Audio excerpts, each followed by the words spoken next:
Hi, I'm Scott Flowers with Cloud Ninjas. Today we're going to continue our series on the HPE ProLiant DL380 Gen10 Plus.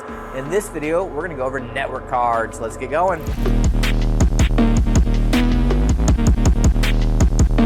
Hey, thanks for stopping by today to learn a little bit more about the HPE ProLiant DL380 Gen10 Plus. Do us a favor, if you find anything that helps you in this video, click that like, smash that subscribe. All right, we'll top in. This video is going to be specifically dedicated to the network card section of our series. So if you're just finding us, we've got a whole series going on. We've already knocked out CPUs, memory, drives, RAID, and this is just going to be the next one going over network cards. So what we're going to do first, we're going to go over the form factors and expansion slots for this server. Then we're going to go over the different compatible interfaces. We're going to show you the supported speeds.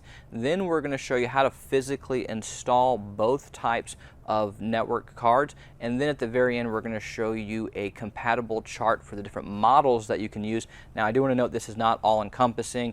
This is going to be some of the ones that we know work, some of the ones we also recommend. If there's something that's not on there that you're a big fan of, drop a comment down below, let the other users know, hey, I've tried this, it works great, and I'm a big fan of it. All right, so there's going to be two form factors that you can use. The first form factor that you're going to use is going to be PCIe, so your just general PCIe card, and depending on the expansion slots, which we'll get to in a minute, will depend on how many of these you can put in, but you can put in multiple PCIe cards. And then you're also going to have an OCP 3.0, so you have both options here. And the expansion slots, man, there's a lot of options. So as opposed to me just talking for about 47 minutes for all the different options, because it feels like that, we're just going to throw them up right now. You can pause it, and there's a bunch of different options for the expansion slots as a whole. So just be aware of which chassis that you're buying to know how many expansion slots you do have.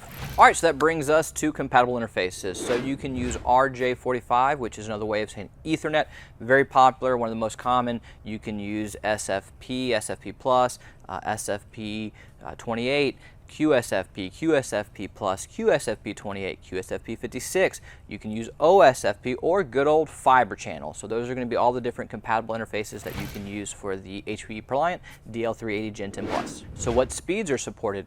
You can go as low as 1 gigabit, 10, 25, 40, 100, or all the way up to 200. Yes, you can actually get all the way up to 200. Or if you're using fiber channel, you can do 8, 16, 32, or actually all the way up to 64. I was a little surprised by that one, but those are going to be the different speeds you can use. All right, up next, we're going to show you how to install both types of cards, and then at the very end, we'll throw up our compatibility chart. But before we do, I am going to grab my ESD gear and be right back. Hey, it's Mason with Cloud Ninjas, and today I'll be showing you guys how to install your network cards via PCIe and OCP 3.0 into your HPE ProLiant DL380 Gen10 Plus server. Now, as you can see, we have our PCIe network card and our OCP 3.0 NIC here. So let's go ahead and set these to the side, pop our latch, and lift our top, just like any other server you've been in before. So looking at the back, we will lift this blue tab up, and then we can go ahead and slot our OCP card into the slot, pushing it all the way in, making sure that the ports are fully flushed in the back. And then once the OCP card is all the way in, we can go ahead and push this blue tab back down to lock it in place. So next we will install our PCIe card.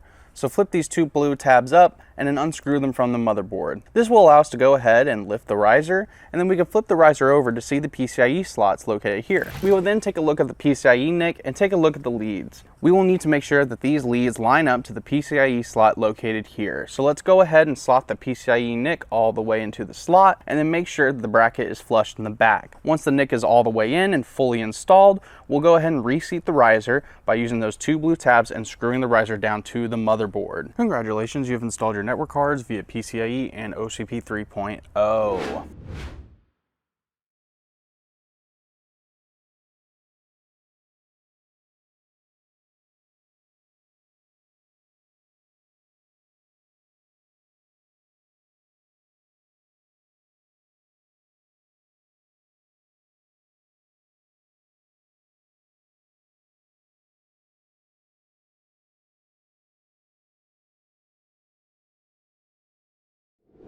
Hey, do us a favor, click that like button and smash subscribe. If you're looking for any custom built HPE, Dell, Supermicro, Asus, Gigabyte, Cisco, IBM, maybe you're looking for an AMD Ryzen server or an EPYC server, maybe you're looking for a GPU server, we have it all. We have both new and refurbished. So please give us a call or email us at sales@cloudninjas.com. That's sales@cloudninjas.com. Anyways, guys, thanks for stopping by.